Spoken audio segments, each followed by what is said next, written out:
আসসালামু আলাইকুম my lovely viewers. ভর্তা খেতে আমরা সবাই পছন্দ করি।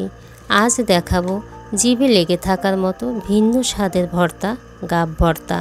এই ভর্তা খেতে এতটাই সুস্বাদু হয় যে ছোট বড় সবাই খুব পছন্দ করে।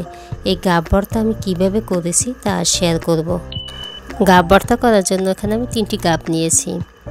এখন আমি গাবের এপাশ ওপাশ কেটে ফেলে দিয়ে একটি ফিলারের সাহায্যে গাবের খোসা ভালোভাবে ছাড়িয়ে নিব। যারা গ্রামে থাকেন তারা এই ফলটির সাথে বেশ পরিচিত, আর যারা শহরে থাকেন তারাও সবাই এই ফলটির সাথে কম বেশি পরিচিত। এভাবে আমি সবগুলো গাবের খোসা ছাড়িয়ে নিব। এরপর ভালোভাবে ধুয়ে নিয়েছি যাতে ময়লা না থাকে। এখন একটি ফিলারের সাহায্যে আমি গাবগুলো পাতলা পাতলা করে কেটে নিব। বন্ধুরা, গাবের অনেক পুষ্টিগুণ রয়েছে। গাব ডায়াবেটিস, হৃদরোগ থেকে শুরু করে নানা অসুখ বিসুখ প্রতিরোধ করে। গাব কোষ্ঠকাঠিন্য দূর করে, হজমের উন্নতি ঘটায়।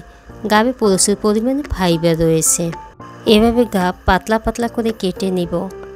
এরপর ভিতরের বাদানো বিচি ফেলে দিব। আমার সবগুলো গাব কাটা হয়ে গেছে।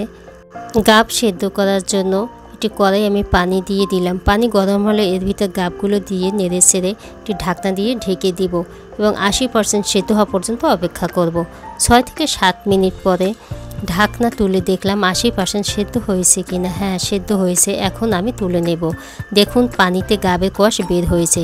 এখন ভর্তা খেতে কষকষ লাগবে না। এখন একটি কড়াই দিয়ে দিলাম ঘানিতে পাকা সরিষার তেল।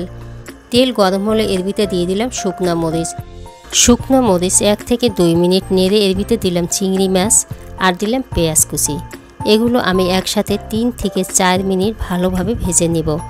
ভাজা হলে সব তুলে নেব। এরপর আমি এই তেলের ভিতর তুলে রাখা গাব দিয়ে নাড়তে থাকব বাকি 20% সেদ্ধ হওয়ার জন্য। এখন আমি নাড়তে থাকবো 4 থেকে 5 মিনিট। নেড়ে দেখব সেদ্ধ হয়েছে কিনা। সেদ্ধ হয়ে গেছে। এখন আমি তুলে নেব। তুলে নিয়ে একটু ঠান্ডা করে শিলপাটায় পিষে নেব। আমি গাব 2বার পিষে নিয়েছি। প্রথমবার ভালো পেষা হয়নি, তাই দ্বিতীয়বারের মতো পিষে নিয়েছি। এরপর ভেজে রাখা মরিচ পিষে নেব। এরপর চিংড়ি মাছ আর পেঁয়াজ পিষে নেব। এরপর স্বাদমতো লবণ দিয়ে আবার মাছ ও পেঁয়াজ পিষে নিলাম। এখন বেটে রাখা গাবের সাথে পেঁয়াজ মরিচ ভালোভাবে মিশিয়ে নিয়ে পরিবেশন করব। দেখুন দেখতে কতটা সুন্দর হয়েছে।